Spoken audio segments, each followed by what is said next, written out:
Does anyone have any questions, suggestions, corners we need to round off? Nope. I don't think we need any Zamitzi. I will do my best to make sure it doesn't come to that.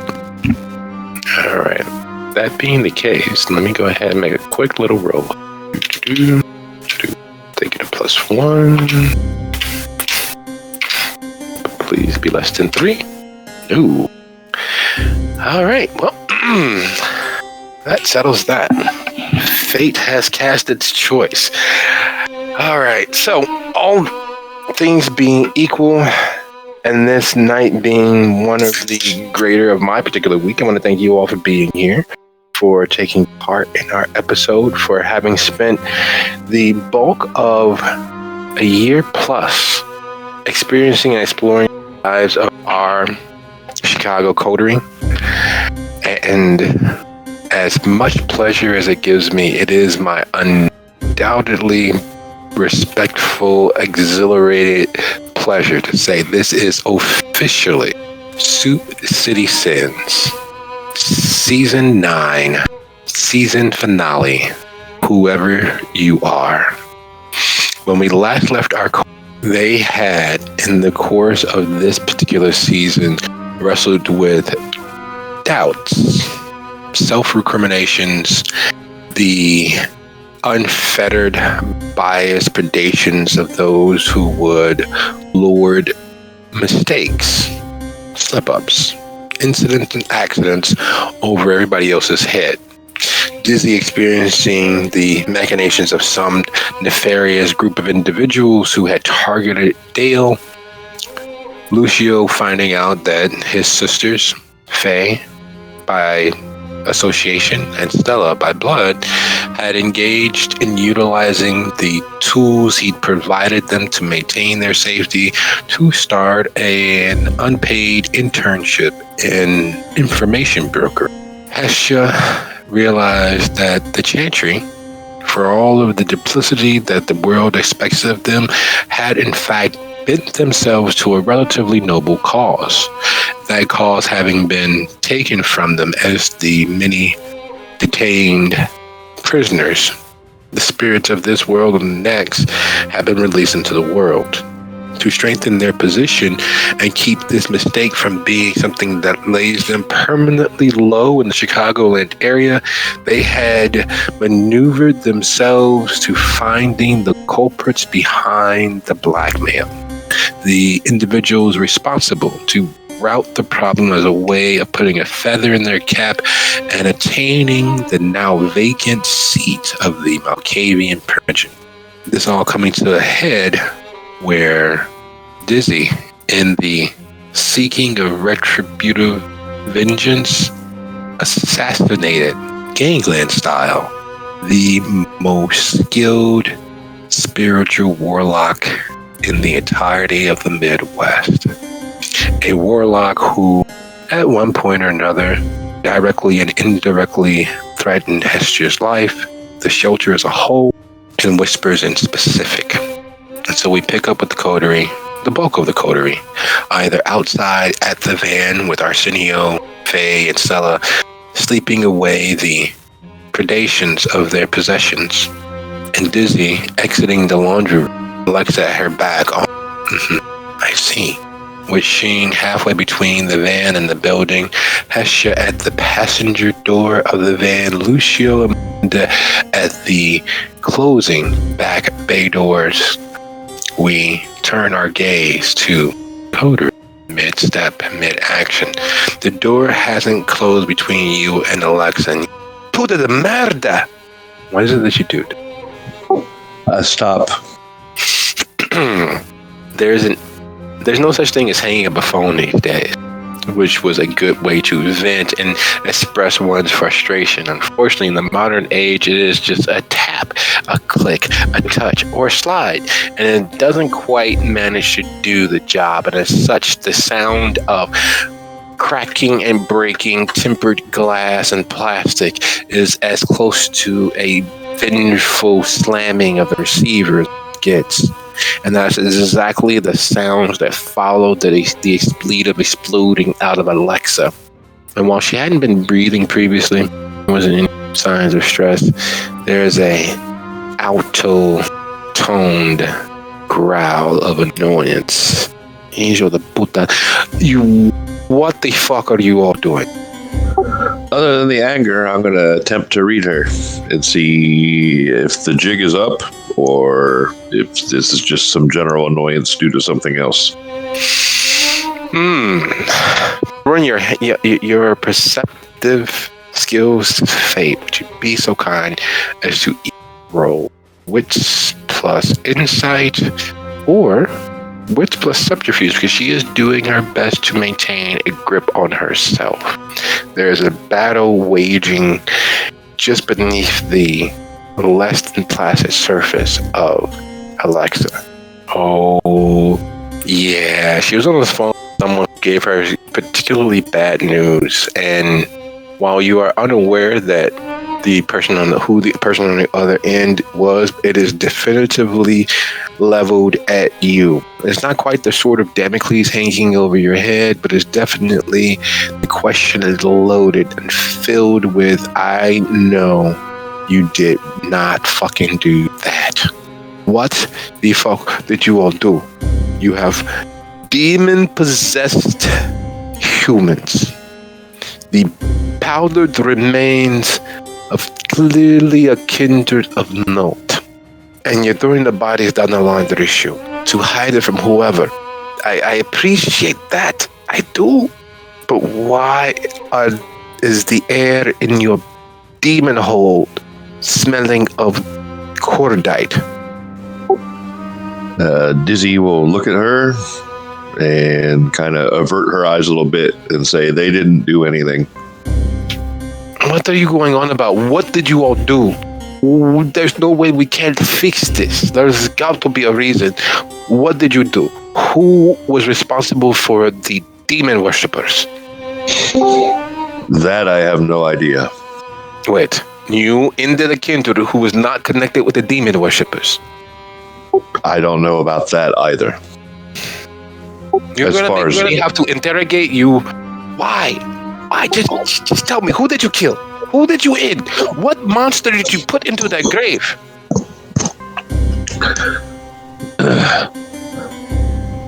I killed someone who killed two of ours. It is not Genghis. He is meeting with Annabelle across the street. It is not... Who? Which Anarch? Tell me it was an Anarch. Tell me there's not... Oh God. Oh God. Please, don't tell me it's the Primogen. You killed the Primogen, didn't you? That's what all this is about. I don't think she was a Primogen. Wait, it's not Newberry? What is her name? Maybe we can frame her for something. The Warlock, and I'm sure she's guilty of something to do with all this shit. Storyteller, is she just talking to Dizzy or is she talking to everybody? She's talking to Dizzy. We can't save her. She's on her own. She's saving you. You killed a Tremere. I did. And the rest of them had nothing to do with it. I move faster than they do. They couldn't have stopped me. Would you be so kind as go ahead and roll Charisma and Subterfuge, please? And with Alexa, go ahead and give you target. It is... Because she likes you, get a +1, so that's a 3. Oh, fucking hell. Puta de merda. Pinche. You understand what this means? You understand that your life is forfeit. We cannot have hounds, deputy or no, killing... I do, and she got what she deserved. Just, you and I were sort of friends, I guess. Just make it painless. If you were a thin blood, this would not be a problem. Off with your head, stake through the heart, burn your ashes, it's over, no muss, no fuss. I would have no problem doing that. However, and she reaches over to wired in whip from dryer and tears it free. No handcuffs are going to hold you. This is all ceremonial. The prince will have to decide your fate. There's a gun in my jacket that may explode. You may want to dispose of it. I'm not going to reach for it but I'll tell you where it is if you want to get it. My goodness, that's downright honorable of you. At least I picked the right one. That's so good for me that you are so honorable. And as such, I will probably let you know. While Nico is going over to the apartment right now, I can't call him. I destroyed my phone. But when he comes down, I'll have him keep his lips quiet. It is only you, not the other members of the shelter, who are responsible for the death of a female Tremere that your own Tremere was hoping you cover up. Extend your hands, please. She will do that. And as she does that, she said, I will say, I asked them to not help me cover it up. But you know how coteries are. No, I don't. I don't let anyone get close enough to me. I don't want to care about anyone, because every time, and she ties the torn free bit of pressed steel around your wrist as if it is, in fact, a handcuff. He ties it over and under, ties it through so that your hands are separated. And unlike, the typical walk you've seen and witnessed several times before, she does it with your hands in front of you. I don't like the idea of having anyone rely on me. Every time I make a friend, and she looks at you, and there's some bit of sadness that passes behind her eyes, she does. Always betray me. Only one person has ever been true to me, and that is Alou. I am thankful for him. Every time. You, Simone, Laura Blakeney, you all I wouldn't call this a betrayal. I'm being honest with you. I appreciate your honesty, but you put me in a very poor situation. I either turn a blind eye to you killing a full member of the kindred, or I let you go. Either way, it would impugn my own personal. I take joy. I enjoy serving the city the way that I do. Know this. The traditions are very important for me because it is what separates us from who I once was. The traditions are very important to me because it is the old way. And she gets very close. And her fangs pop into place. There's a bit of pinkish moisture in her eyes from when she had tears.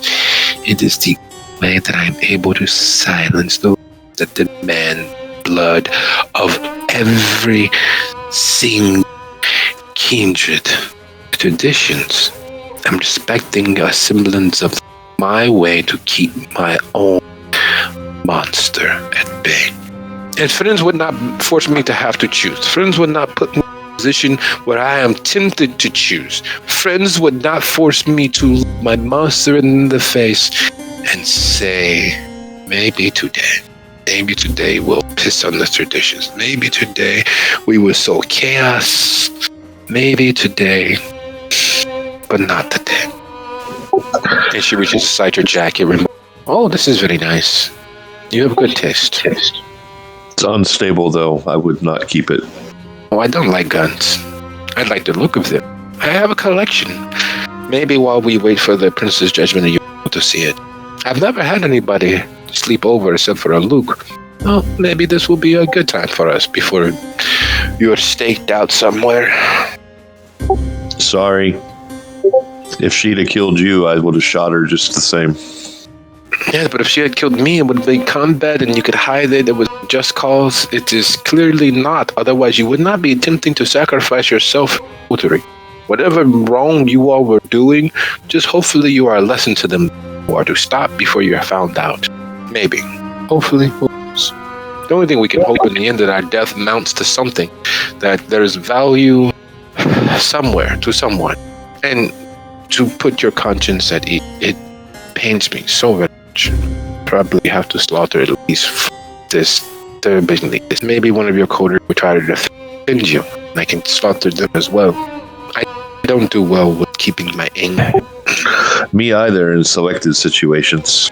And as you all move towards the door, outside at the van, Ching is clearly in the middle of making his way further away from you all.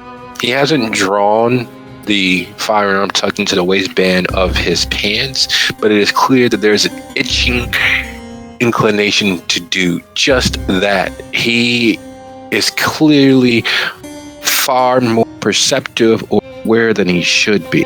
He's also clearly more tactical than Dizzy gave him credit for outside of Damien's office. Because instead of taking you on or starting a fight in the now, he's going for backup. That's that look. Get help! Get help! But he's keeping a smile on his face, and his attempt at subterfuge isn't as skilled as he thinks that it is. What is taking Dizzy so long?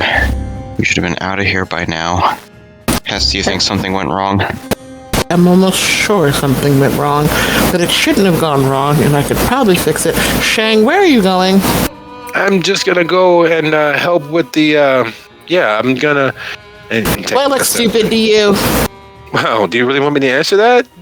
Everybody no, I don't want you to answer that because you're stupider than me either way. So, I already know what you're up to. Trying to be a help? No, let's wait for Alexa right here. I know she's on her way out. Alexa? She's here? Mm-hmm. She's on her way out, I'm pretty sure. Well, maybe she needs help with something. Yeah. I'll,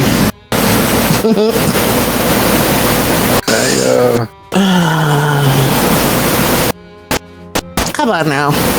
We're all on the same team. Are you really gonna sit here and keep lying to me? Oh no, man! You know, we everybody needs a little help sometimes. Like you guys may be the super badasses, but not everybody is. You know. So why don't you let me hold your gun while you're inside? You don't need that to move bodies. Wait, there's bodies? Mm-hmm. Oh shit! I told you that when I came outside. No, I'm good. You ladies shouldn't handle guns. Like and let me hold it. Exactly. He's a man, and he has guns, and he knows how to use them, so let him hold the gun then. Hey, what are you guys doing? I'm feeling a little pressed. Hey, lady, and he points to Melinda. I need a little help here. Like, what's going on? Like, I look, hey, Lucio wants to hold your gun. Isn't it like against the law to let other people hold your guns? No. Storyteller. Like, don't people lose their job? Would forgetful mind work against a kindred?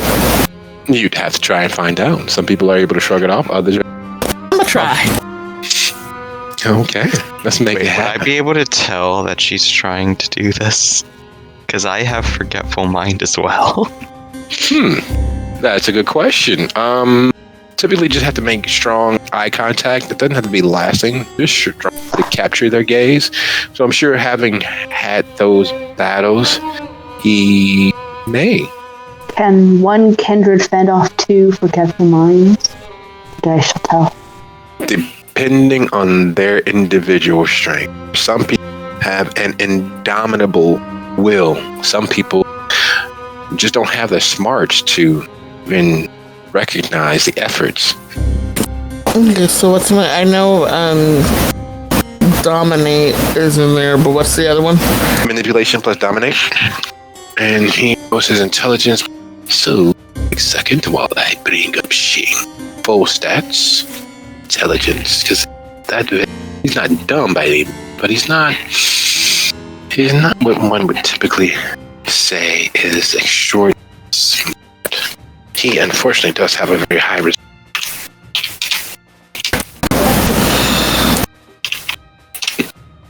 When you latch on to his gaze, it is a fleeting thing as he's looking left and right, and he's very, very shifty. He attempts to slide away from you. He knows that he's outnumbered. He knows the gun, and he's taken enough beatings to know that's not a place where he likes to live. And you watch it happen. His eyes glaze over for a split second. His steps freeze in place, and he shakes his head and frowns like, yeah, see that shit there? Nah, we ain't doing that. And he draws his gun. Like, we don't need to do whatever it is you all think you need to do. Shit could get worked out. Like, let's just get Alexa. Let me go talk to her. I'll smooth it over for y'all. And then, like, he doesn't actively aim yet, but he is holding his Saturday night special in two hands. Yes, it is. It is not an automatic It is a nice 38 long nose, blue steel, the sort of gun you can get relatively inexpensively in your neighborhood. Lucio is going to... Oh god, I can't believe I'm saying this. Lucio's going to activate Arms of Ahriman. Okay. And he's going to use it as, like, basically to restrain his shadow so that he can't move. So, rouse check. Yep. Oh dear. Yeah. Your beast uncurls from the side of you, stretch in preparation of leaping from your chest. Okay, so I'm gonna be... This will be like a grapple check, right? Mm-hmm. Using your wits plus oblivion.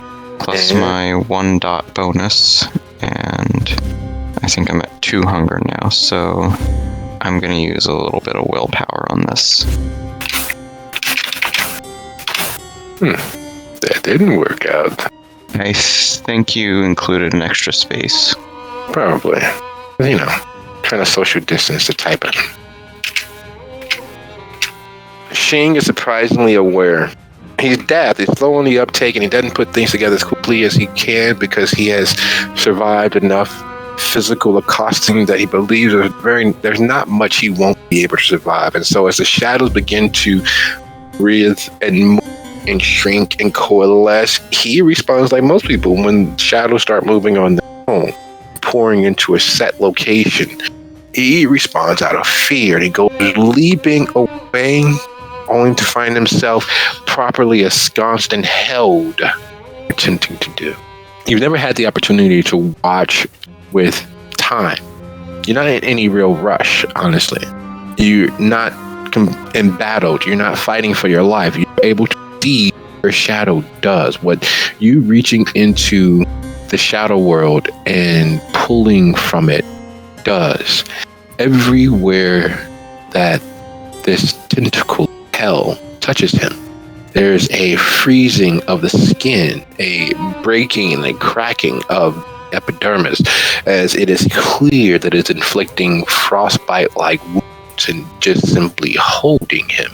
If he was living, if he was alive, you are very sure, at the best case scenario, that he'd be suffering an extreme localized frostbite or freezer burn to the flesh.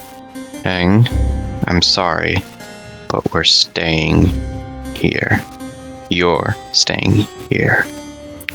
Melinda, Hestia, watching this happen and knowing that Shane is actually Deputy Hound, what's going on in your mind? What are you preparing to do?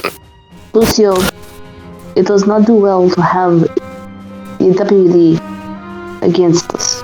And if I let him go now, what is he going to do? Hey, yo, we're cool. Like I ain't gonna do nothing, man. Hey, just drop the gun. I really shouldn't. But hey, look, if it'll get me out of here. If you want to get out, drop the gun. I will. What if I take her gun and I give it to Lucio? Then Lucio drops it, and everyone is happy. Like, hey, if it means that much to you, here, take it, man. Like, it's just like, this way, you are not shadowed. You no longer have gun. I no longer pray to God. There we go. Like, once he hands over the gun, Lucio will release the Arms of Ahriman. While they were discussing that whole situation, Hestia is already moving back towards the door past Shang to see what's taking Dizzy and Alexa, even though I'm pretty sure we've already figured out something went wrong. So I'm heading back past Shang and into the building. As you're stepping past Shang, the door opens and Dizzy steps out. Or more specifically, Dizzy is escorted out, while Alexa isn't holding her arm, otherwise keeping her from running like this is some perp walk. It is clear what's transpired between them, because wrapped around Dizzy's wrist is a bit of beaten steel wire. It's the coil from the whip into the dryer to the wall. And the look on Alexa's face is akin to a mother finding out that their child is just as bad as the teacher said, and is finding out that someone close to you was able to do something that was abhorrent or worse. It's not full-on betrayal, but it is very crestfallen.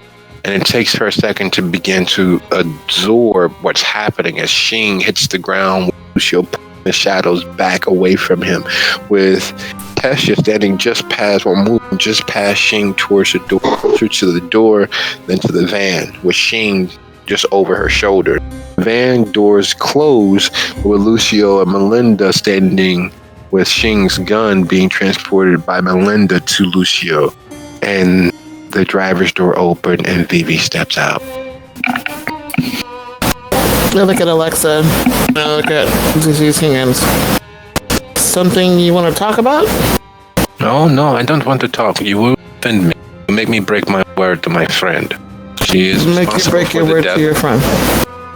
She is responsible for the death, and we will deal with. Did she tell you there was a reason for it? We have an agreement to keep you all safe and clear. Even if there was a good reason for it. Would have me break my. You would have her break her. I'm not going to have you break your word. I'm trying to give you a way of understanding why she did what she did. It's not for her to decide. I have to be taken to the prince. Doesn't matter. She still needs to know the whole story. Maybe that might change things. I've told her the story, the abridged version. Alexa, I know you know that they were possessed. You're already aware of this, right? You are going to make me very, very upset, aren't you? Yeah, I'm good at that. You will make me despise my position as Hound and Scourge. You will make me have to relive the betrayal of my friend, killing a kindred that has not been sanctioned. You all know. Bring the kindred before the prince. That must be decided upon, so that we don't. Even if she was tearing a hole in the world and letting out demons. Where do you think the tear that let the demons possess those bodies came from? Who was letting out demons? Sylvia. She's the one that knew the spell to tear open the world and let out the freaking demons. She's done it before.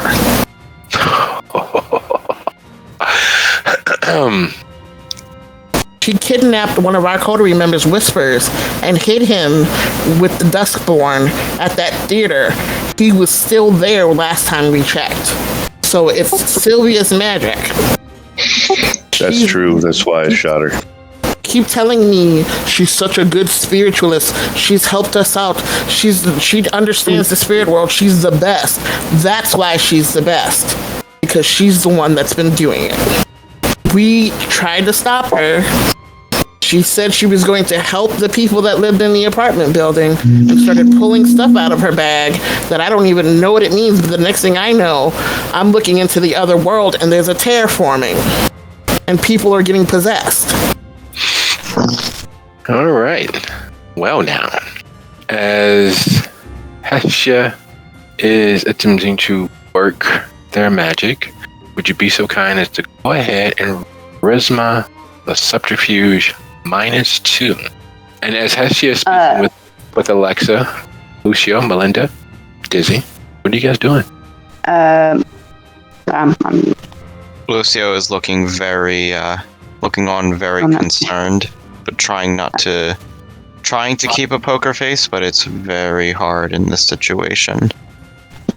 Melinda would go stand by Hestia and say, "It is true. It was a very tense situation. It was a time of... There was no time to seek help. It was a time of action. Hestia speaks truth, I did not know Sylvia that well. But she was there. She was there because she said she would help, and she was there in deception. She lied. She was no help to there for us. And if I could, I would like to, like, with that, I'm hoping I'm making Hestia's role easier. All right. That's not the word I was looking for. I'm trying to help Hestia. So with you and Lucio, would you be so kind as to charisma plus subterfuge as well? Anything above 3 will add to Hestia's roll. Did you ask me to roll as well? Yes. You're attempting to keep a straight face to add credence and support without betraying anything you might know. You said adding charisma to the wall. Yes, charisma plus subterfuge. Anything above 3 will add to Hestia's roll, and then I will Alexa's incredulity. Equal to 3 or above 3? I did say above 3. Willpower? But what if I only have 3? Get a critical success. You got this. We have every faith in. Fate is on What if the cutlery side. Here we What go. if that's what all I got? That was sad. Hess, Dizzy, I am sorry. I did not make Lucio very charismatic. Willpower? Yeah. I'm afraid you don't even have the option. Oh, no. You're hungry. No, you rolled 3 dice. You go ahead, hit your willpower. I just want to point out that Dizzy would have crushed that roll. Unfortunately, you're You know in what? handcuffs. You know what? If I end up rolling out my Toreador, you know what? She would crush it too. So, Alright. It is what it is. I mean, Sylvia had already done it once before, so I'm going on that. If I go down, I go down. I tried. Here's a good angle to take because I already told her I don't know magic shit, and now you're saying there was magic shit. So I mean, Yep.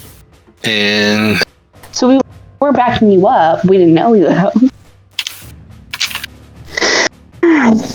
she will receive a -2 because of the combined efforts of everyone and the synchronicity of the tail toe. And fate says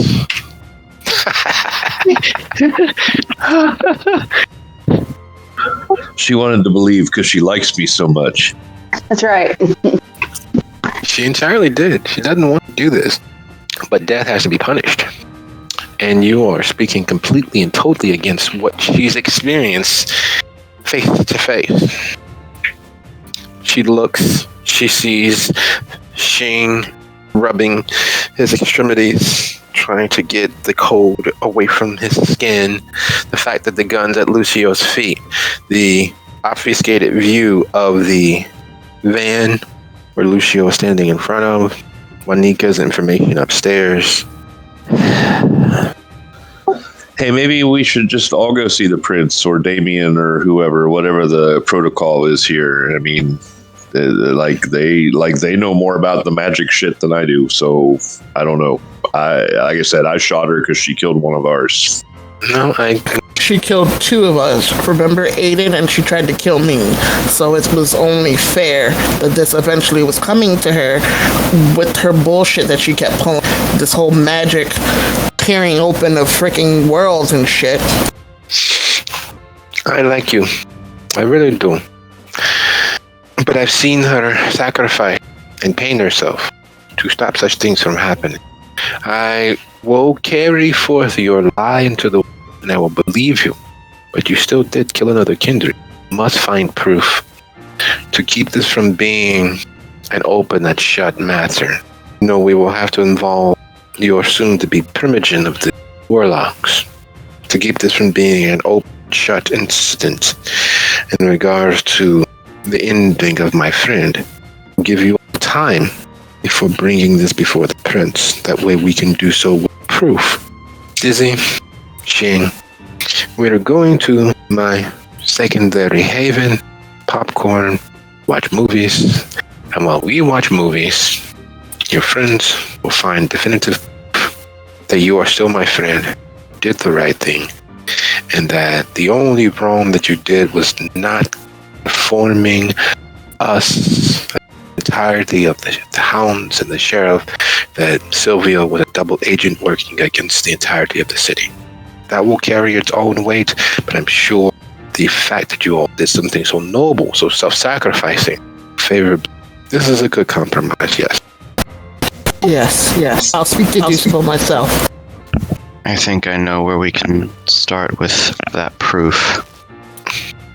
Alexa gets hit in the chest, the explosion of the firearm rocketing off the buildings. Vivi is in a shooter crouch next to the door of the van, having removed her firearm and placed a bullet dead center mass of Alexa, sending her back into the... Alexa howls in pain. I realize my hands are restrained, but can I blink to Vivi and knock the gun out of her hand? Yes, you can, because the second shot is on the way.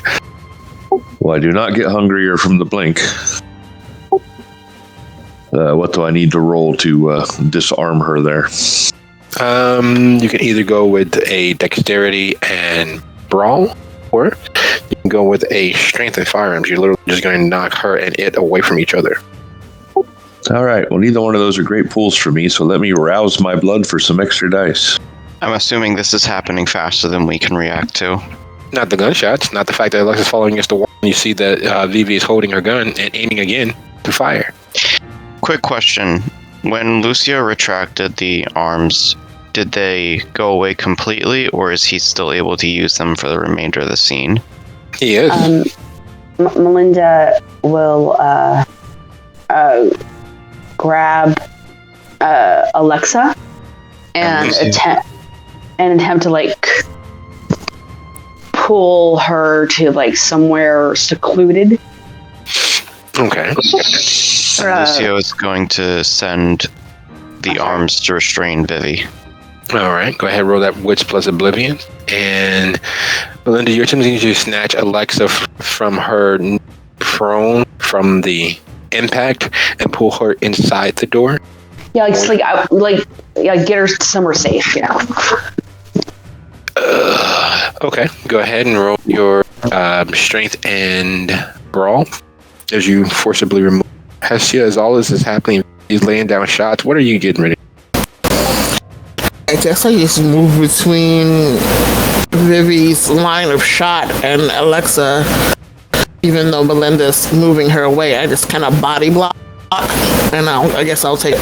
I'm attempting to body block, and as that's happening, kind of shouting towards Alexa, sorry that Dizzy's ghoul, and you had her, and kind of freaked her out. Sorry. All right, go ahead. Roll dexterity athletics. Coming out here with my one die and strength, and I'm surprised. So the Hestia actually has 6. I think on my one roll and my one die and 6, and my nothing at all in brawl. I'm sorry. How many dice do you have in that pool, Hestia? 6. There's between dexterity and what was the one? Dexterity and athletics. Yeah, dexterity and athletics. Because she's been paying attention all this time, you know. All right. Several things happen as they tend to do in these situations.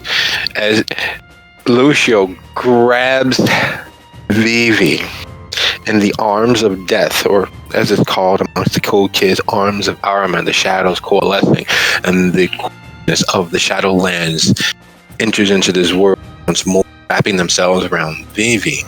Dizzy is there, hands outstretched as the shadows fall, knocking the gun up and off center. The shot goes wide. A shot that was clearly designed to finish what the first did not. As this happens, Hestia steps into the path of this screwed shot, easily placing herself in the way of anything that is flying towards where Alexa and Melinda, halfway in the door, the shot just misses Hestia and bounces off of the building. Again, another gunshot across the street from the succubus. You don't understand. This is not going to happen. You all did the right thing no matter what. Vivi is screaming, yelling, and Alexa is growling, not speaking. She's clearly battling some internal force that she is barely containing. There is a susurrus aspect to the growl. It is more cross between what a snake would do if it had the lungs of a lion. Dizzy will scream out, "Everyone stop!" And she looks into Vivi's eyes and says, "I'm going to be fine. Let her go. I'm going to be fine. I need you to help Dale right now. Help them help Dale. This is not right. We have laws, and I broke one. I broke one for a reason. I'm probably going to be all right. I need you to help Dale. Alexa and I are friends. She's given me the benefit of the doubt. I'm going to be okay." Yeah. Okay. I just hope it's clear to Alexa that Melinda was trying to protect her.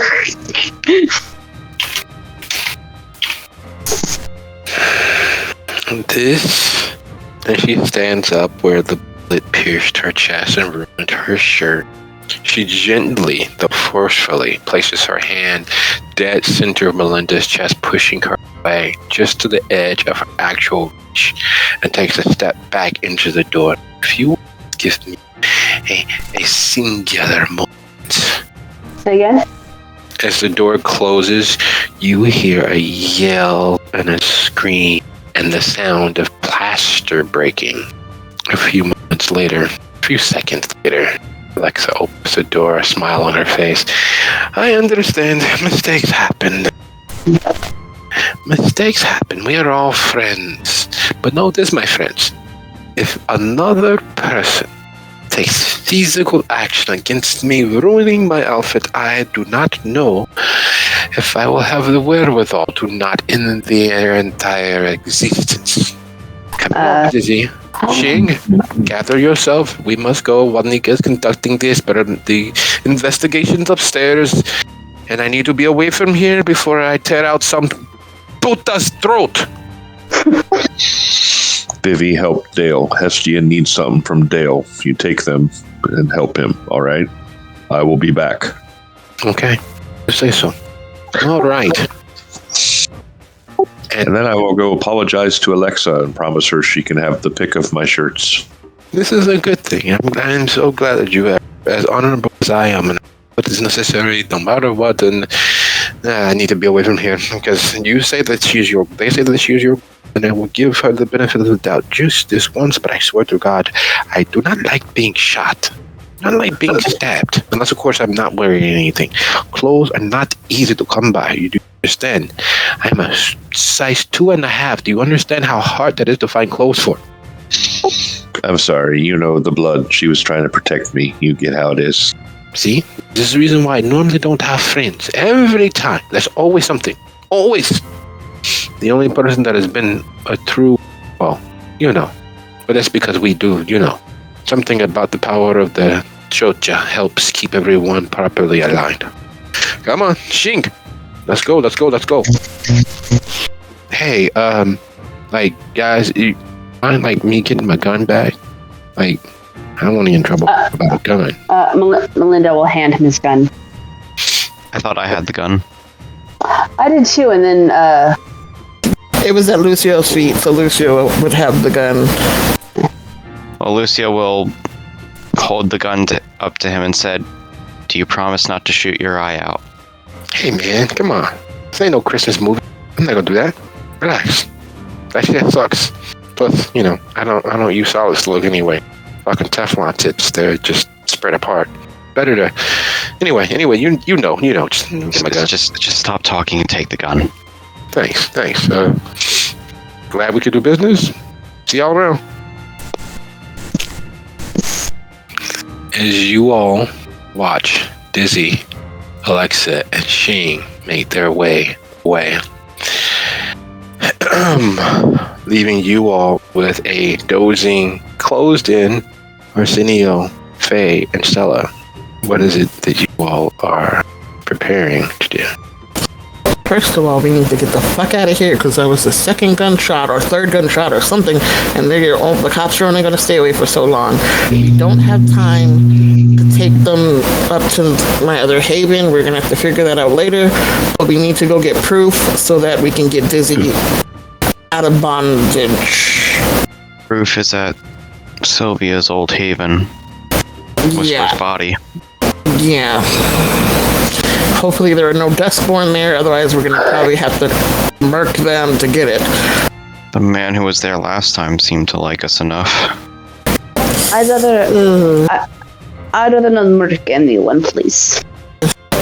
Trust me, you'll be fine and we won't make you do it. I don't like them very much, so I'll do it. Why don't you like them? They tried to take over the shelter to get Sylvia back that one time, and we ended up having to kill half of them to keep them from breaking into the shelter and hurting the humans that were in there. Why were they after Sylvia? Because Sylvia, smiling in my face. We should probably explain this on our way in the van, though. So everybody get in the van, and then I'll explain. I feel like we were. I always imagine these kind of conversations happening like walking or talking. Like we're on our way there. Yeah, we just need to be sure. So we're in the van and we're driving. Yeah. So, it's like I never imagine these. I never imagined these happening. Just like us standing where we're not supposed to be. We're always like moving. So basically, Hestia, she smiled in my face and said she wanted to protect me from Deuceable, and that she wanted a woman to be Primogen and take over the Chantry, and that she thought she would be a good leader, and she wanted my support. And I trusted her and let her into my fucking haven, only to have her attempt to kill me and accidentally kill one of the Dustborn that I happened to save at one point, and he was just living there. But he got hit with the brunt of it. He died. I almost died. And I managed to take her out with a little bit of help, and we had her stashed, and they knew and found out, and they were trying to get her back. But I had already moved her at the time. So yeah, I wasn't lying to Alexa when I told her that she's tried to kill me before. She's lied to me before. She's lied about doing magic before. She was teaching Duskborn our magic. And she knows how to tear a hole in the world. When we're in the car, Melinda looks at Hestia and she wanted your support to be Primogen. For her to be Primogen. It's funny. Said that she wanted my support, but it was only to get access to the haven. No, yes. If I may say, maybe starts and then stops. If I may, I just need to wrap my head around everything you just said. Where in what you just said did you say she was actually doing so? So we are putting Dizzy's continued immortality on the line for something that could be proved to be a lie? No, it's happened before. She used our friend Whispers to do the exact same thing she did, well, she was trying to do in the apartment, but Whisper's body stopped things from escaping. So it's her magic. She's done it before. That's what we're going to get proof. If I remember right, she basically committed a pseudo-diablerie on Whispers, and that in and of itself was enough to tear open a hole. That on its own is enough for punishment by final death. Pseudo-diablerie?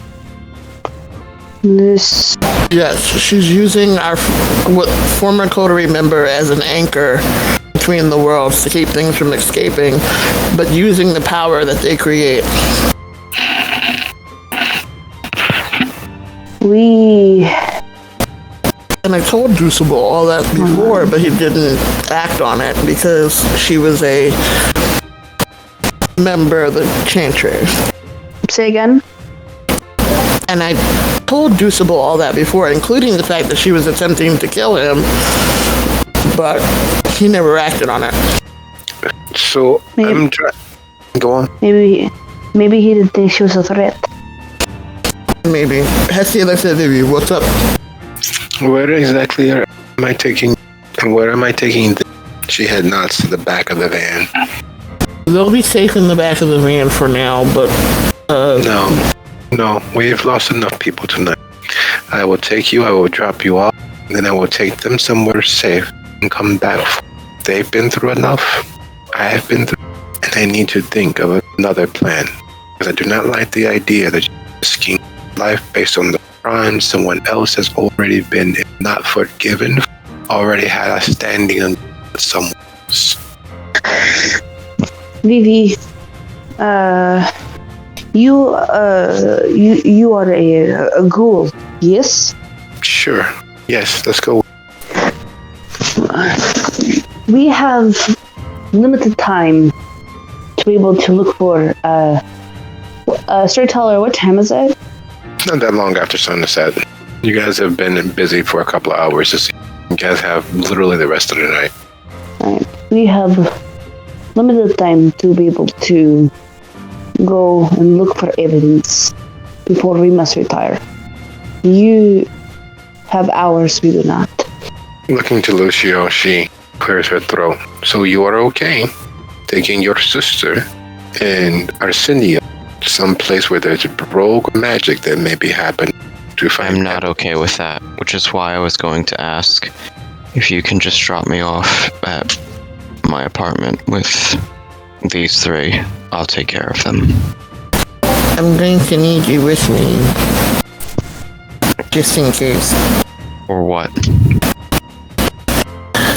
Because I don't know if there's any of the Ducksborn left there to protect the place when we go. While we're trying to retrieve whispers or getting proof that it's there. I mean, we could always call Deuceables to have him maybe meet us at the theater, but I don't know how well that would work. It's worth a shot, but I'm sorry. After what happened tonight, I cannot bring them anywhere near this kind of magic. You said it yourself. You can't have them near these tears in the world where spirits could possess them. Fine. We'll go to your apartment first, and then we'll go to the theater. Thank you. Lucio, would you be so kind as to go ahead and roll intelligence plus investigation? And while that is happening, we shift our gaze. You'd think that the idea of a backup haven would be some dank, dark studio apartment, some warehouse on the edge of town, some nondescript, almost invisible little duplex in the middle of nowhere, or a log cabin on the side of a mountain. Nope. You guys head back to Michigan, and right next door to the Nike store, there is a huge multi-use skyscraper. It is not the full 100 floor, the Hancock Sears Tower, but it is, good solid 45 store space and apartments. And in this particular case, as you all take the to the 37th floor, full-fledged condos that are the size of small. As you all enter, Shing immediately kicks off his shoes, and Alexa turns to you. We're not going to do anything stupid, right? People popping up, shooting me, ruining my shirt. I mean, I was going to say something about these handcuffs. You and I both know that I can break them. So, I mean, we got the visual for everybody. But yeah, if I was going to do something stupid, I'd have done it already. That's just ceremonial. It took something so light. I really don't want you to do this. I would prefer you all find a scapegoat or someone that we can actually use. And between you and me, Shing, Yeah, hey, go to the bathroom. Did I don't to go to the bathroom, please? Okay. Well, how long you need? Just go until I tell you. I'm very displeased. Think I didn't realize you didn't have your gun. Think that I don't realize what those are? She points from the arms of Airman about his skin. You were a liability tonight because you didn't act. So go. And the moment he starts walking away, she undoes the laces on your boots. You can pop yourself out of those whenever you like. It is entirely up to you. It's like I said, it is ceremonial, and I don't want to stake you. So no, I get it. You were sending a message. The message has been sent, and at that she'll slip her way out of those things. I want to believe you. I really do, and I respect that you didn't initially lie to save face for your. But we both know that Sylvia wasn't responsible for stuff. That's not her thing. She's been studying it for the last 20 years. Chicago, helping us firm up our bound, even when Dusabo went a little crazy. But if it's her, that's fine. We can put her in the annals of bad gossip and make it look bad. But just between you and me, you struck her down because of vengeance. I did, but I can tell you that the Nosferatu who ran with us whispers. She did something to him with her magic where she basically destroyed his soul and left his body intact. That's vengeful. That's angry. That's not something nice. I can see that. She plays nice. Well, she played nice, but there is definitely the eyes of a woman behind those glasses. I think she came and attacked Hestia at the shelter too, but I wasn't there. I didn't witness that, so I don't know. That's all hearsay, but I don't know why she would lie about it. To protect someone? You said that Sylvia did in your friends, yeah? 2? 1? Not counting Hestia? 2, but the other one was a thin blood, so I didn't think you would count him, so I didn't add him to the list. Oh no, I love thin bloods. I despise their very existence, but I love them. And they taste really, really good. It is like blood and vitae without the horrible after soul-searching destruction of diablerie. It is as close to perfection as you scare them until their heart's beating out of side of their chest. And yes, I know that it seems weird, but their hearts actually beat. Like, never seen the vitae to make things seem. It actually beats. Like, if you scare them enough, it raise. If you let them calm down, not the facsimile that you and I and the rest of.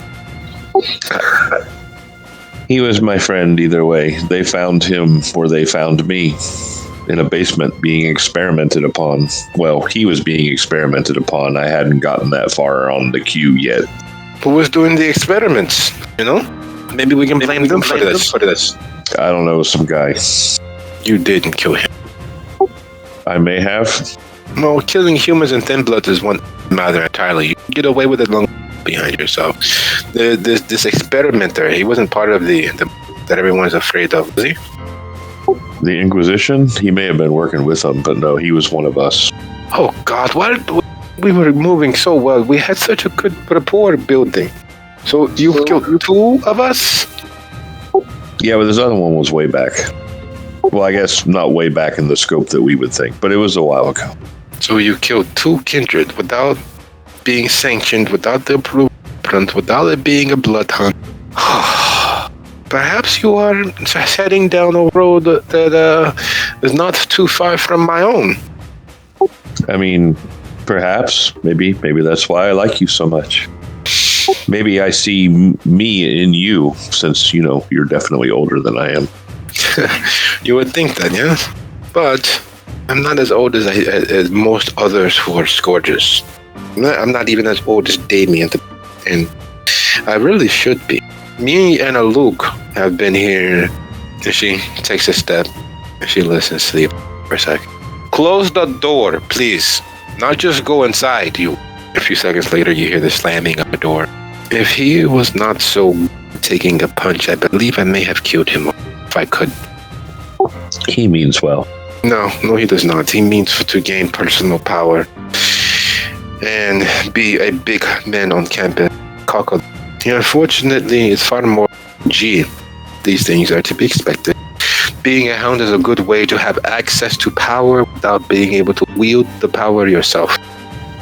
I never asked to be a hound. I just kind of fell in with this guy, so... You should make it work. You know, I'm sure we've talked about it, that I'm a nomad. I wasn't really brought up in the sect and in the city. I know the rules, but I don't know the rules. You know, I haven't lived the rules the way you guys do, you know, which is no excuse. No, it is not. But Damien saw something in you. So he has been giving more people the opportunity to rise above their self-imposed station, to build something for themselves. Even idiots like Shing really doesn't respect the job. He likes occasionally being able to stomp on thin blood or kindred who have stepped outside of their lines, but he doesn't really believe. He doesn't really have that sense of honor in the job. We keep line. We are the very, very hard what little justice is in our society. Which is the reason why it's sad when you kill a kindred without setting someone up for a blood hunt because they are completely reprehensible is not that hard. It is not. It's not. I know, but I'm young and I'm used to living between domains, and it's, you know, I'm used to you kill one of ours, we kill 3 of yours. And that can be done. Why do you think that I am so good at being a scourge? Not simply because of people like you who called me, but because they initially, first arrived, when he was telling me about his wayward child from New York, we were set upon.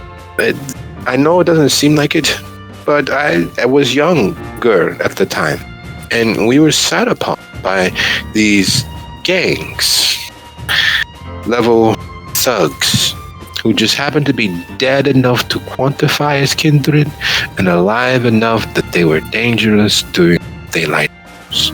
Me and Luke, trying to honor the traditions, stayed just inside of killing them. But no, if you stab someone, they want to stab you back, and it became a very big thing. We were fighting in the streets every other day. Finally, I had enough. I tracked one of them that I thought was their lookout, their spy. Turned out that it was Damien. He and I had a few words. I explained the situation. He introduced me to the prince, who introduced me to Annabelle, and through them, I was tasked with a job. From there, I was able to carry out my vengeance on gangs and those like them. I have set up more thin blood for bad ends. Then I probably should take ownership. But they deserved it. They were all doing something against our society. I never set up anyone that's innocent. But I did. I have created the opportunity to continue my avocation. It's not that hard. You have a good reason. Then making it seem the other person is far worse allows you the protection of our laws. I'm only telling you this because you may die, and if you don't, we have a sense of trust. I get that, but these people that I've killed, they had violated our laws. They had killed people close to me, and I get that I have to prove that and go through channels, but I guess that's how my curse manifests, that angry blood within me. I'm calm and cool and collected until an opportunity to avenge someone comes along, and then I do stupid things. So you need to find a way to both set them up, go after them, stop being reactive and waiting for the time to present itself. Make it happen. And then you'll have people helping you do it. I will endeavor to do better should I survive this ordeal. I hope you do. I don't have any people to talk to, and I have less people to trust. Anyway, let me give you the tour. This is the foyer. He's in the restroom. There's a second restroom upstairs. Come, I'll show you the balcony. This is like way nicer than my actual haven. This is your backup haven? Yes, one of them.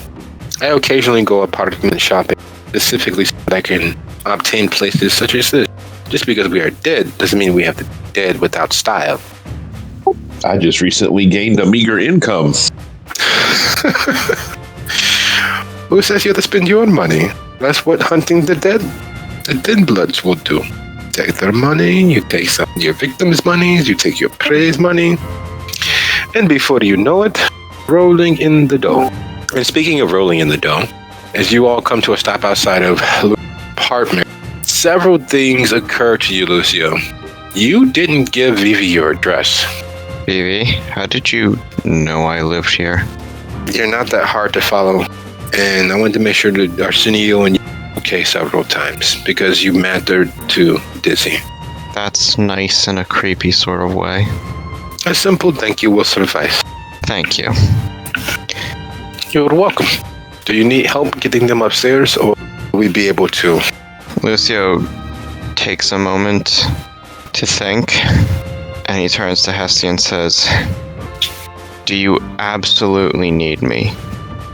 You all go and find what you need to protect Dizzy. I'll take them upstairs. You can take the van. We will be. Anyone comes to the door, I will shoot them until I run out of bullets. And I have several clips. Thank you. There is one thing I'd like to do before. No kisses is necessary. No, not that. I think not the type. I'm most certainly not. But there is one person here who should probably be healed up sooner than the others. And Lucio's going to open a cut in his wrist and let some blood pour into Arsenio's mouth. It's not even time to top up, and you're topping them off. There is a closeness that has been engendered time with Arsenio. That fall closeness seems less so. It seems legitimate because as much as you care, as much as they strum the string, usefulness that you have engendered, that you have found with Arsenio, puts him of a level, not higher, not equal, but he is the first person that you can especially know happen. Watching this happen has Shimon. You cut out a little bit there. I can't hear you right now. Watching this happen, Hestia and Melinda, what are you all considering? The facts of the matter, non-perceptionally, are the story that you've all decided to throw together is that Sylvia is dabbled with demon worship. Sylvia has made it a habit of tearing a veil between next. Hestia is currently focused on a plan to capture Julian, or I think it's Julian, if he's there, and bring him in front of the prince because he knows they can make him talk and tell them or tell the prince who taught him blood magic. And that would solidify the story that Hestia was telling, that Sylvia was teaching bloodborne, like Dustborn magic, and that she had done that ritual before with Whispers, because they're probably not going to be able to remove Whispers' body, remembering that it would cause a worse thing to happen at the theater. So she's thinking about that.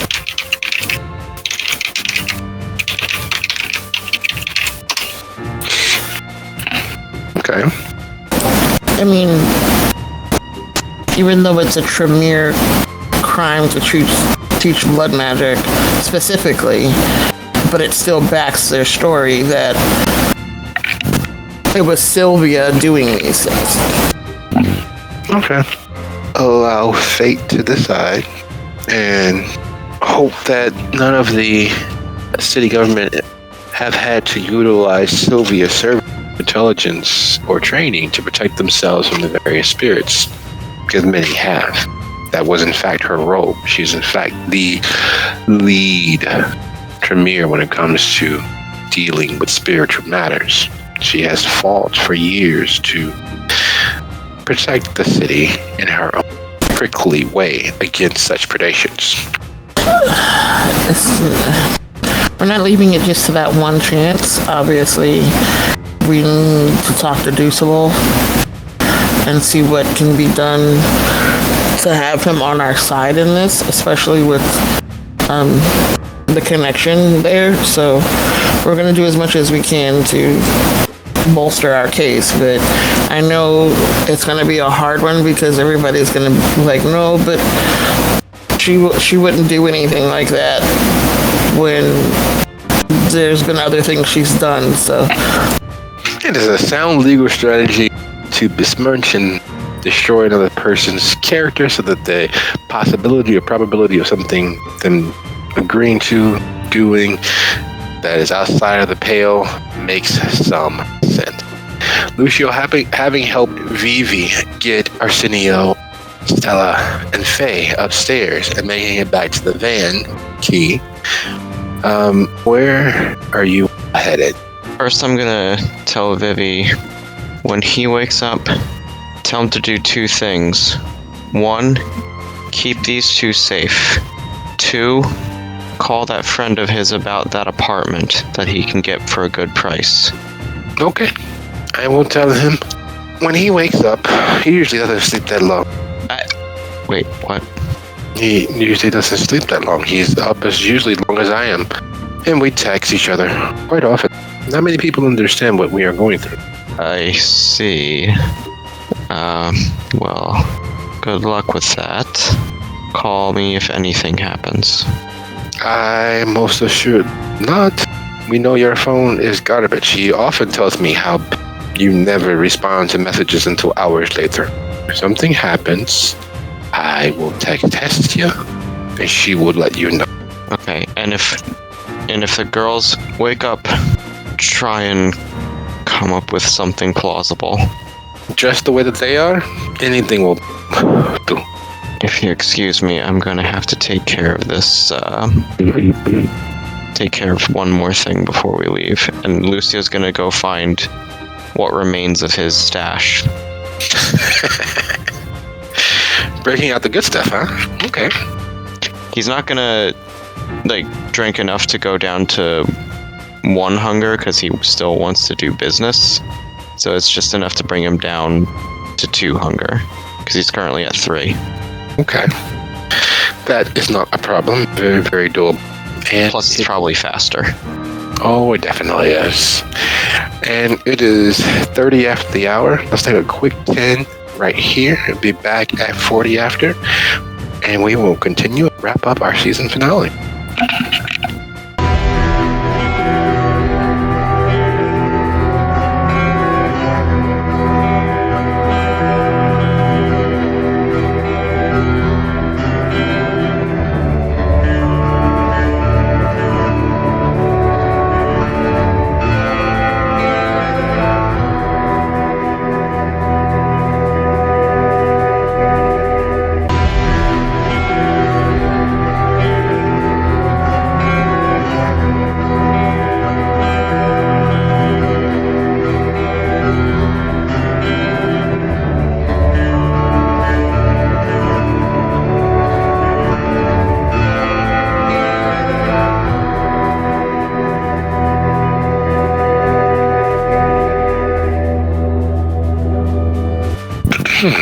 So everybody back?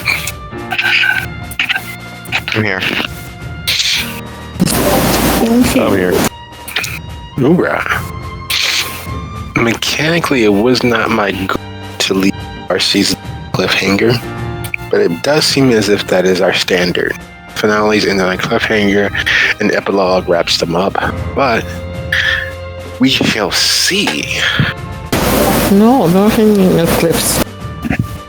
What do you mean? That's how we get the producers. That's how we get the producers to greenlight the next season. We can't let the show end here. The audience has to know what happens. Yeah. At least there's less outright chaos swirling around. There aren't anybody being snatched into shadows, finding out that there are monsters beneath the succubus. There aren't any exploding nightclubs. No, entire neighborhood being sent up in the middle of warfare.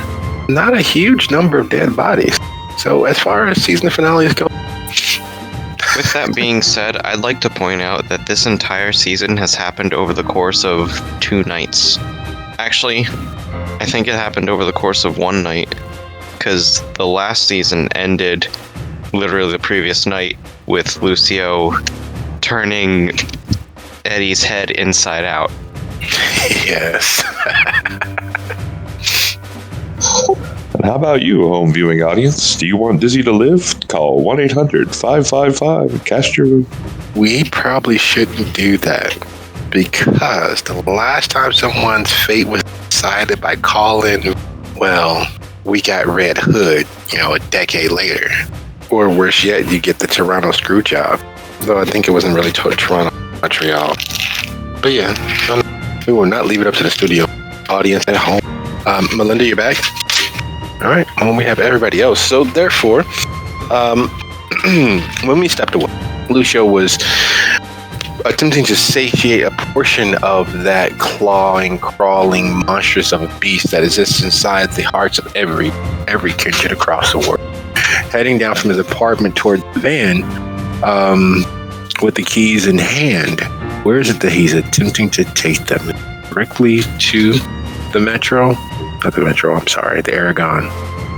Or is there something else he would like to do on the way? And Hestia?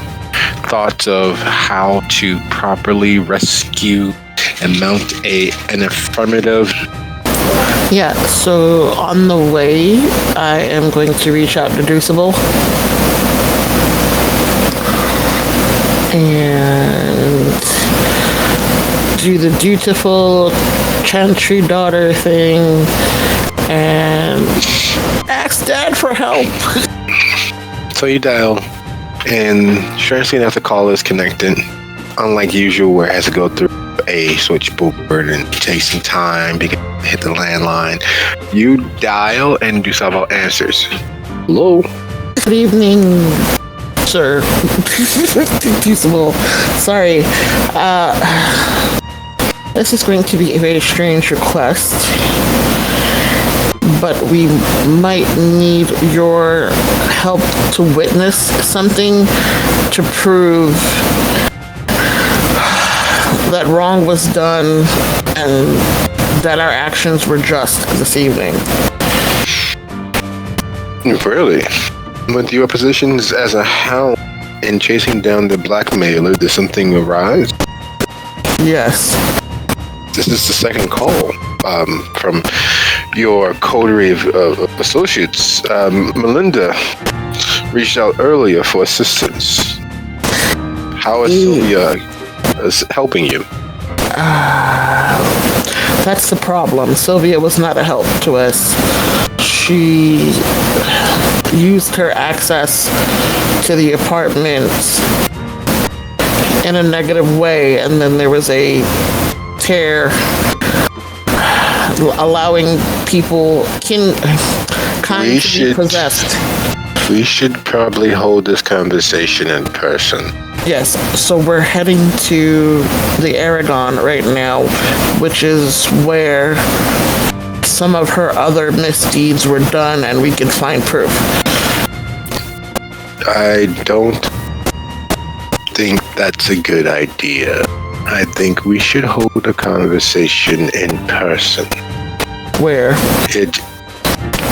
I'm at the Prime Chantry. We are attending to the... Why don't you meet me here? Okay. I will defer to your best judgment. And then see you soon. And she hangs up, looking at Melinda. She's calling us back to the main Chantry house to have a conversation about what's going on. Lucio, do you remember how to get there?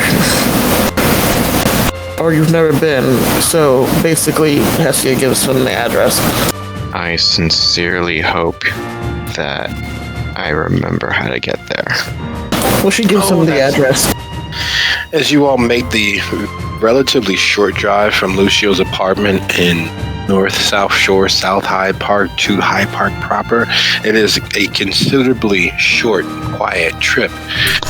As the last time you all had any actual dealings from a distance as a coterie with the Prime Chicago Chantry, it was because Clyde had engineered, with Arsenio's help, the effective firebombing of the very cheaply obtained Molotov cocktail storm. Now, the Blackstone Library is a landmark. It has landmark status. The city doesn't have national landmark status, but it is a place where the architecture was from a earlier time. It was a gray stone building that harkened back to the early 20s regards to style. It looked from a distance very much like a castle. Very small, but a castle all the same. As you all make your way there, realize that it is on a quiet corner just off of Lake Park, and that it is a secluded area, and that there aren't any cameras, and there aren't any close by neighbors who would even notice. Find parking along the street.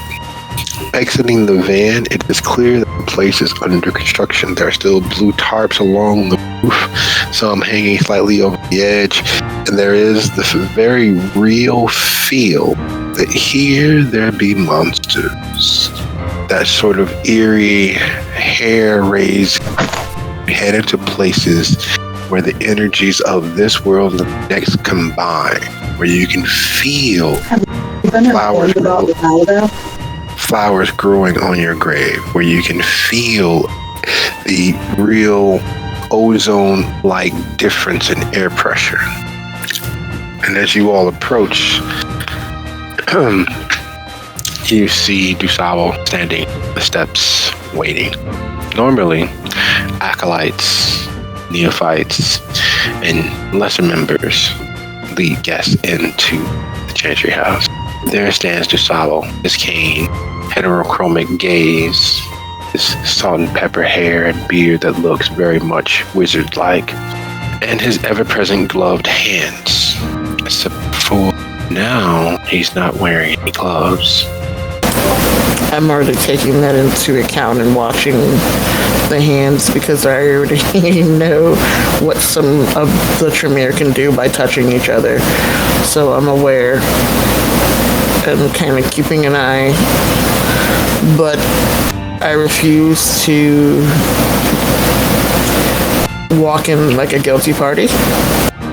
So I'm going to not proudly march up, but, take my walk at a normal pace.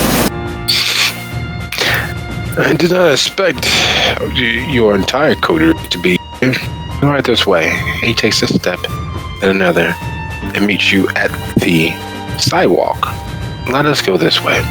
And begins walking to the north of the building and opens one of the side gates and takes a step back after you head into the garden. Hestia, of course, does his acts, but trailing back a little bit. This isn't our full coterie. We're missing a few. So, I'm sure I'll get to that once we get into the garden, though. As you all enter, he pulls the gate closed behind him and moves in, quickly stepping to the lead and walking around the side of the building until you arrive in a strangely bountiful rose garden, each bush holding a rose strain. There are reds and pinks, yellows and whites. There's even a few blue rose bushes adorning the garden. And he settles on the bench, leaving room next to him, and on the bench across. You all are hounds. What could be the reason you're attempting to lay a clear falsehood upon Sylvia? The woman is evil, but we all have our flaws. Banding with spirits to no particular end, especially when she was assigned to help you all, not something in her wheelhouse. What seems to be the actual situation? Hestia steps close and looks at him very much in the eye, keeping eye contact with him so that he will see the truth in her words. Because of her, one of my coterie members, a Nosferatu, was kidnapped and taken to the Aragorn, where the Duskborn were ensconced and staying and used as a plug and anchor between worlds. I have seen his body myself. It is currently soulless and frozen. And were we to move or remove him, it would cause something akin to what happened at the previous Golgotha would happen again. And it was Sylvia's doing. And I know you think she is incapable of something like this, but you have to understand the Duskborn she was teaching would not have known how to do the things that they did were it not for her. They Correct. attacked. And she paid for such wrongdoings in the small family disagreement that occurred at Golgotha. And I knew that there were several anchors due to her education that existed around the city.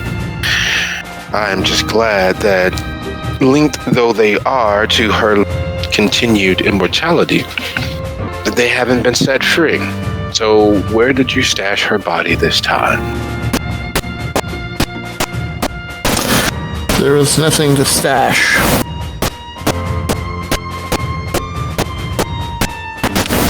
Due to her other misdeeds, one of the other hounds took exception and ended her for what she had done to me at my haven and what she had done to another at my haven who was also dead due to Sylvia.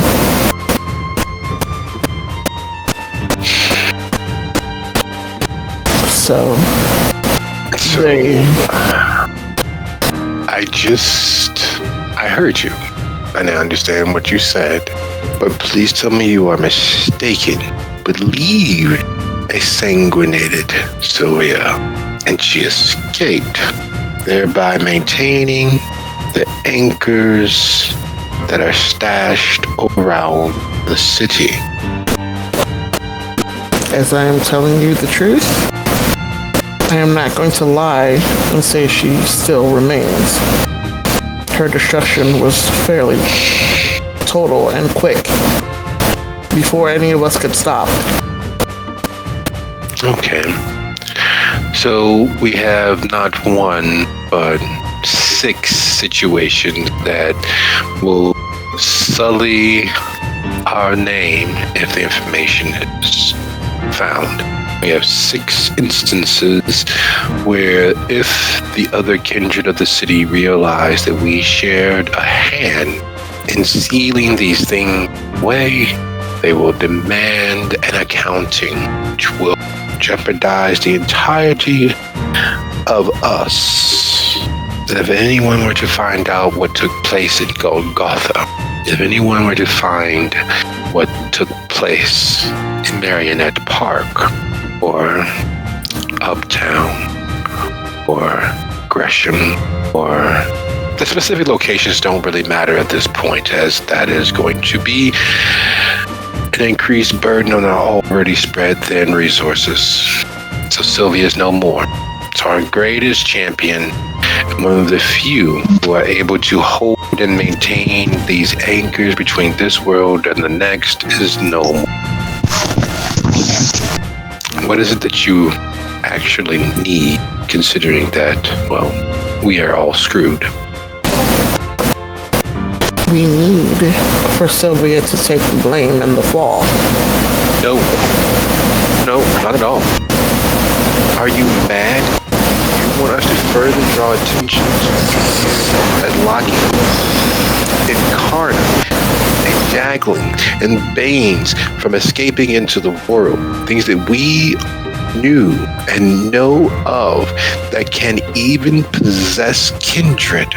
I'm not sure if you are aware, but do you know how paranoid a 200-year kindred might be when realizing that their body may not be their own? How vengeful they'll be against the Tremere. Then what would you recommend us do? I cannot allow my coterie member to be punished for something they felt was correct and was correct in, despite Sylvia's apparent help and holding of anchors, the anchors that should have never been made in the first place.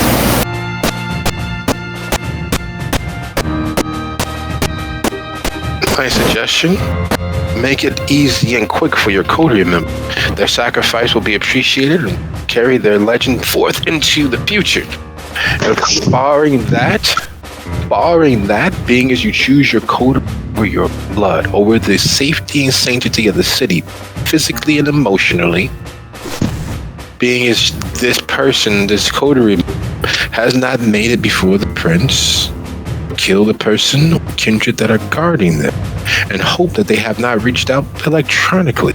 Barring that, make an escape, get them out of the city. Anything but drag the entirety of the clan down to protect someone you barely know. You weren't even involved in a coterie as 10 years ago, as 2 years ago. Yet now you're willing to damn an entire city and an entire clan, one person. Yet you couldn't save Sylvia, the one person with the knowledge necessary to continue protecting the city. You put your vengeance, your hurt feeling above everyone else's. You expect me to do the same. My vengeance. Hurt feelings. You held a place for me and went against everybody else for me, but had Sylvia killed me, would you have taken vengeance for me? No, yes, but not in such a foolish manner to drag us all down. Not in such a direct, careless manner that would threaten everyone else. Your seat was saved because even though you turned your back on us, I believe kindred and Tremere enough. I believed in your sire and I believed in you. Everyone does. Everyone wants to be the bearer of the crown. Everyone wants to be the leader. Belinda, how many attempts were made on your life as regent? Many. How many of those attempts resulted in the death of other Tremere? Very few. And this is the way of the thing. Someone wanting you dead is not the same as you exerting the effort to end them. Even an enemy can be used to better oneself and one's standing of the clan.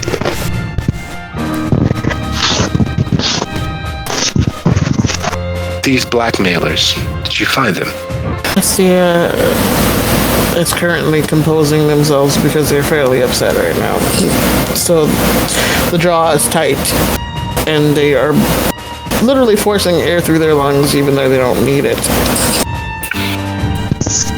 So these blackmailers, did you find them?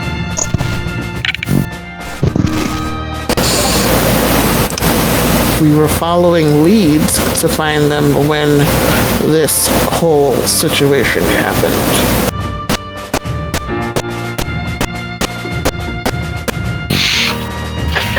These blackmailers that you were following, do we have an approximate location we can act on? It seems they attacked Akine and put him in the hospital as part of their blackmail attempt. He is currently still in the hospital. Is this kind aware of us? Not that I would know of. Perfect, we have a scapegoat. We have a cult leader.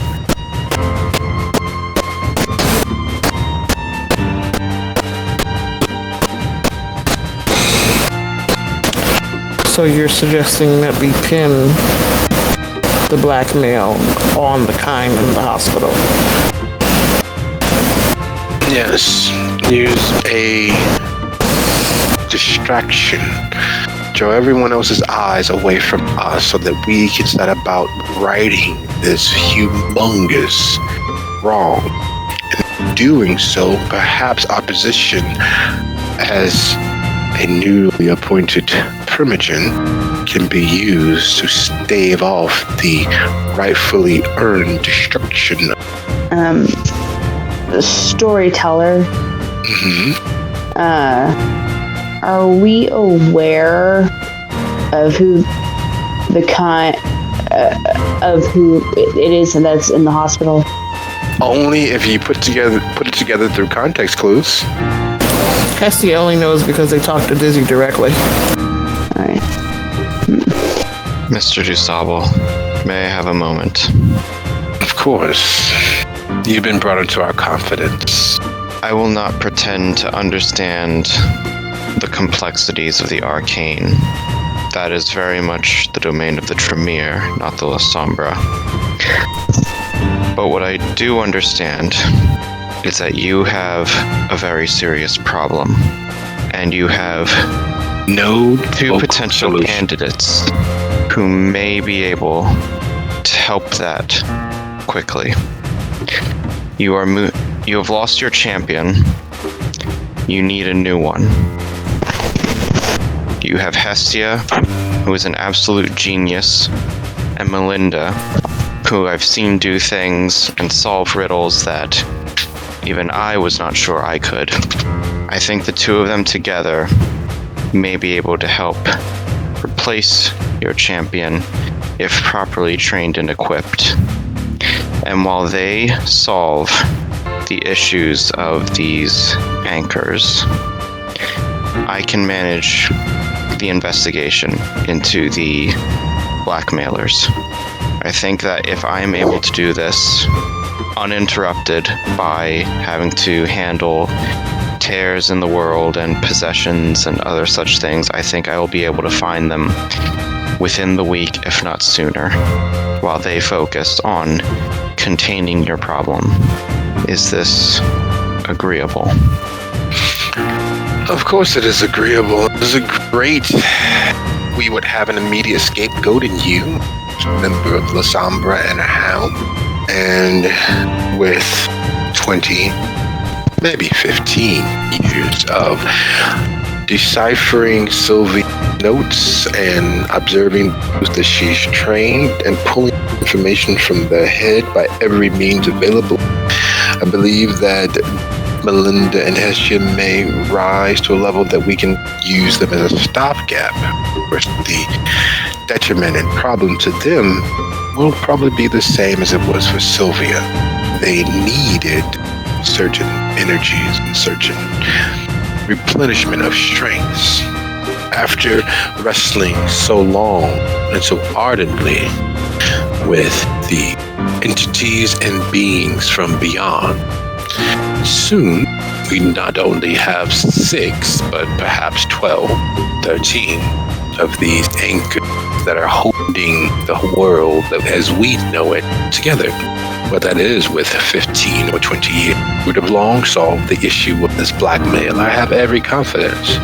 And if you failed along the way, we'd of course hang you try to protect our secrets. In the now, we'll have clearly more information about this hospitalized, breathing mortal. Use them.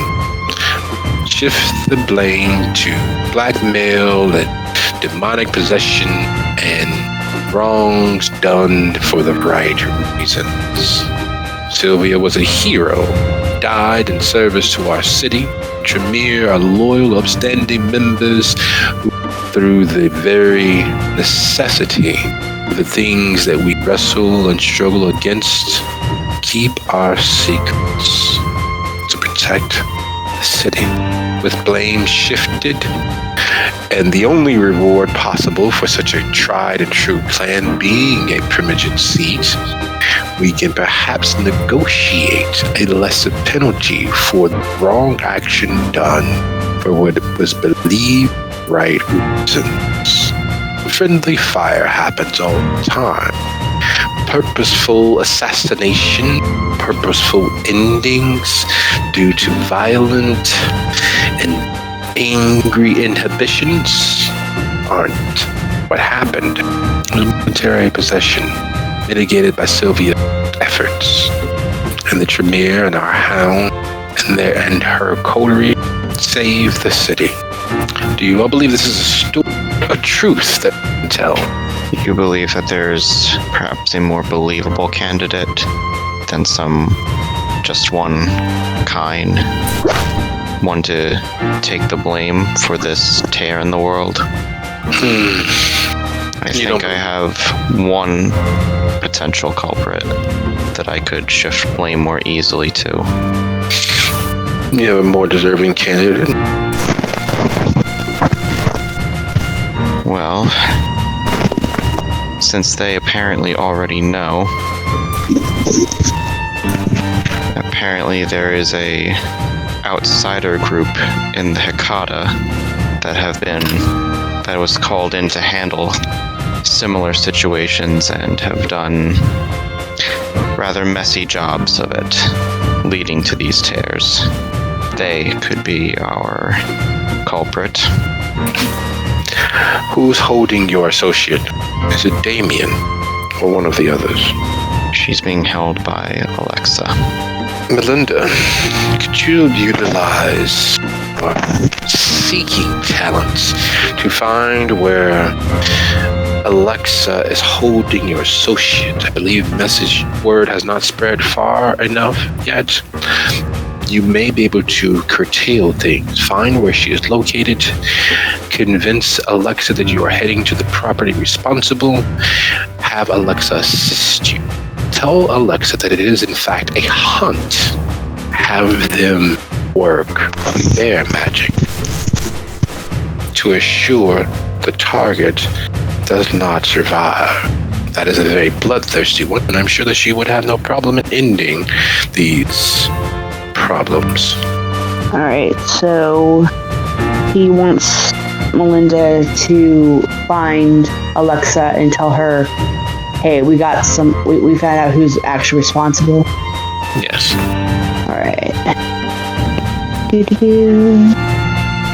That would be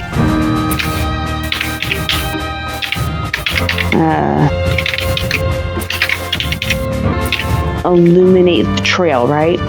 Yes. Which, alright.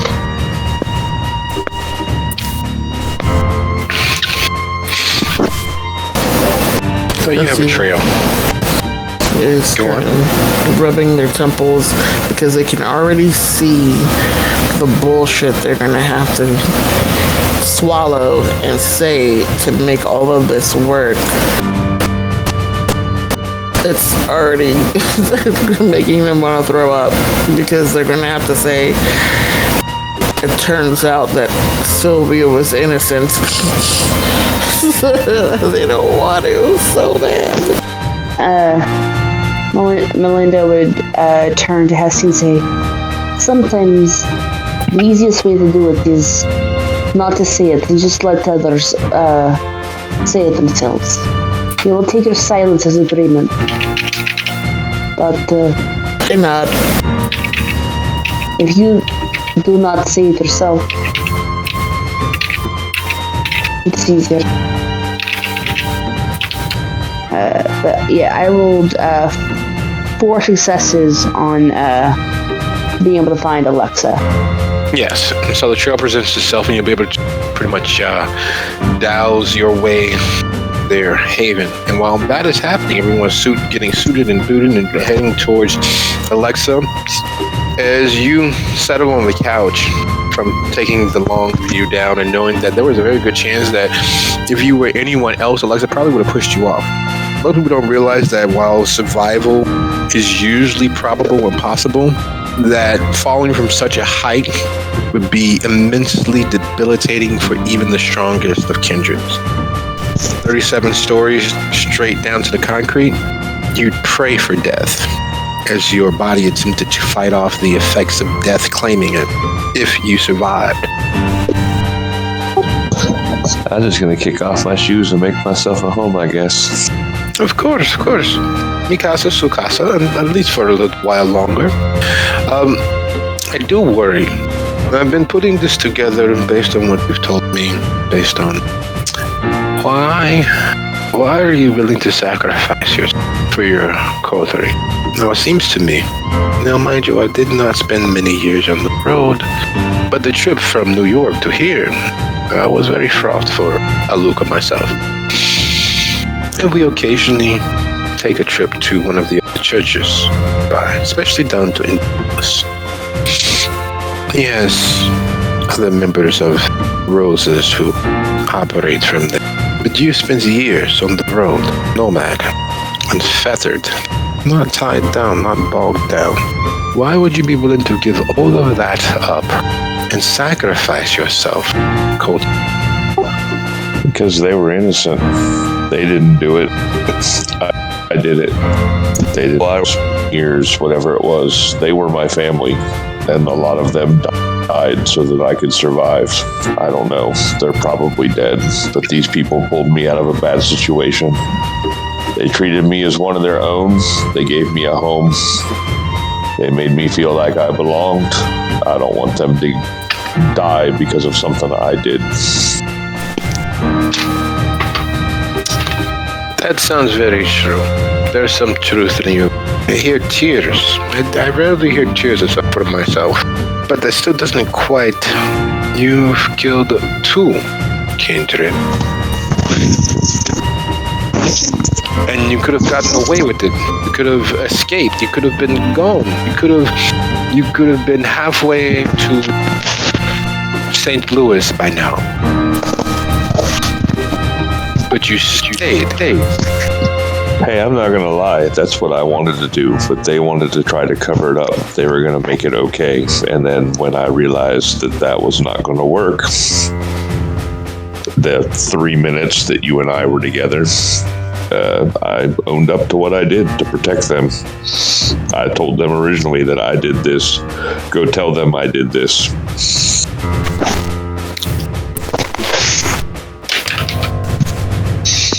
She moves to the kitchen. You hear her rummaging back there, looking through cabinets. Yes. And she comes back. She has a carved steak. Its top in the form of a mermaid, the chest up. Or starting at the sternum and working towards the head. It's here, trailing down one side of its shoulders. Of course, no arms, but trailing down one side of the bust into the steak, forming the actual stock and tip of the steak. This is... Are you aware in all of your travels about the Barhari? I've heard a thing or two. Nothing good, I hope, because they are not good. The Liliths, right? Yes. I believe that Lilith was the mother. And, well, I don't like them. I don't like them. I don't like what they do. I don't like what they stand for. They exist here in the city. We know who they are, and there's nothing we can do about them. They are politically connected. However, if, for instance, they were responsible for the death of a respected member of our society, we could focus on them. So you want me to be a Lilith, is what you're saying? No. I want you to kill one who killed one of our respected members. Okay, I mean, I'm listening. She tosses the steak on the couch next to you. Remember what I told you? That sometimes justice needs a little push. Sometimes you have to set your enemies up by doing occasionally bad things. Shing is useless. He is unfit. He is underneath it all, despite his ability to be potentially so much more, useless to us. His loyalty is to his gangrel brethren, who don't even treat him as an equal because he is so useless. However, if the Liliths who were responsible for that steak managed to attempt to impede an active investigation and killed, staked, and tortured a member of our sheriff's hounds. They would be immediately subject to all of our anger, all of our justice to drive them from the city. If you stake Shing and I stop you from killing because he, in the service of his Bahari sisters, killed Sylvia, this is something that I can believe happened. I know Shing's useless. Everyone knows Shing's useless and a partier and willing to drink from whatever cup is handed to him. And you, being an upstanding deputy hound, could make sure that that was the case. You think this is something to? I mean, I have some reservations, but if it's going to serve the greater good and exonerate me and my coterie, then I'm listening. Excellent. I'll call Xing out. I'll tell you are his to do with as he pleases for 15-20 minutes. He will respond like the immature child that he is. While he's distracted, you place that between his ribs. Okay. Are you ready? I mean, as I'm ever going to be. Excellent. She walks towards the bathroom door, knocks on it. You hear it squeak open. Jing, I'm sorry, it took so long. But we were having girl talk, and while enjoying girls, don't talk enough in that manner. May I see your gun? Well, hey, you said I shouldn't have... May I see your gun? I want to make sure that it is properly loaded, that you have not done anything reprehensible in your time alone. Oh, that's all? Yeah, here. I keep it tight, you know, it's oiled up like you showed. All the loaded, good.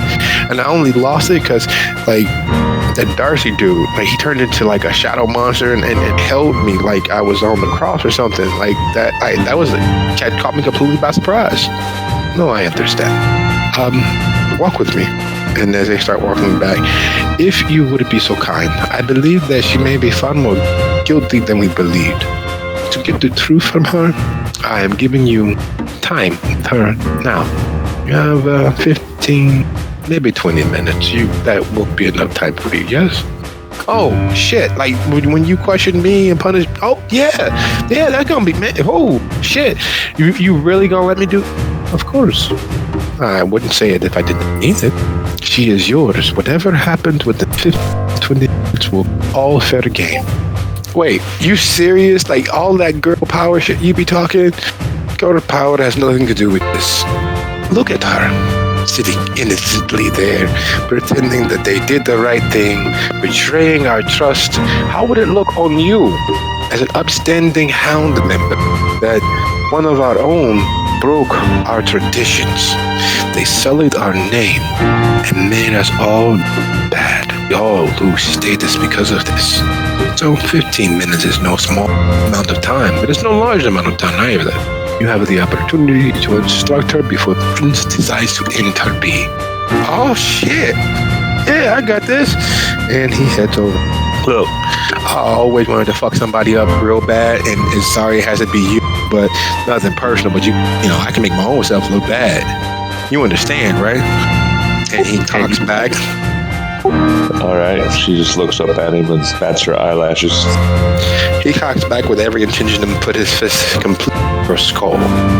The tensing of the dead muscles and the rousing of the vitae as you see the veins begin to pump is enough to know that he has every intention of caving your skull that you do.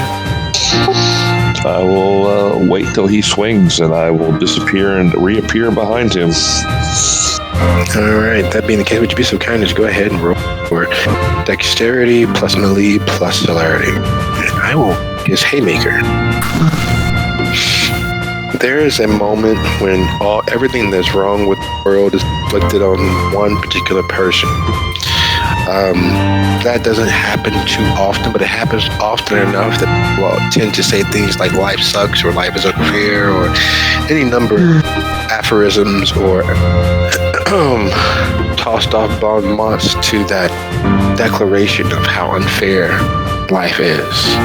This is one of those moments because just like the sacrificial lamb, Shing innocently goes into like grievous bodily harm to Dizzy, a criminal in his eyes, a person who makes them all look bad and is definitely not hound material. And then she's not there. And the door flies open. Standing in the doorway is Lucio, Linda, and Hestia, as Dizzy is staking Shing, a gout of freshly raised with tea spraying forth onto the couch. Shang, you just watched me do this like 20 minutes ago. Oh my goodness, I'm so glad you are here. We have found the real culprit, the person responsible. Seems as if Shing is actually a Bahari sympathizer underneath it all. Come in, close the door. We don't want any of the humans to find out. Hestia looks at the other two and shrugs, walking in the rest of the way, because they're already putting things together in their head to make this all plausible. And as the door closes and plots are pinned, as calls are made, and the very real understanding that the Bahari are not as benevolent as they have seemed, that they are working counter to the city's needs and to the city's safety, as you all settle into your chairs at the Harold Washington Library, 7th floor, and the aggrieved party, the Tremere, represented by Dusable and Erichstone, make their way into the council room as you wait. There is a strange balancing of the scale, the stream. This should not happen. This should not work this way. But in light and in potential so much worse, a small evil, a false witness, better than the alternative. And just as you're battling with the ramifications of willing to lie before the entirety of the council, willing to hang another hound out to dry, Myers walks by dressed in a sharp, tailored, light brown suit, a summer weight suit, but maroon tie, and he stops and adjusts his glasses. He smiles at you. Everything gonna work out. We got this.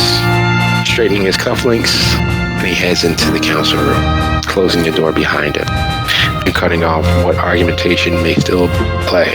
Now, the entirety of the city's government is not, in fact, inside the council room just yet, but enough of the heavy hitters are, barring Annabelle Critias. No, Critias is on his. That much gossip is settled across the room. You will consider exactly how bad things could get and will get for the damned blood disco after this. Thank you all for coming. I will see you all next week. Have a nice evening, guys. Good night, everyone. Night all.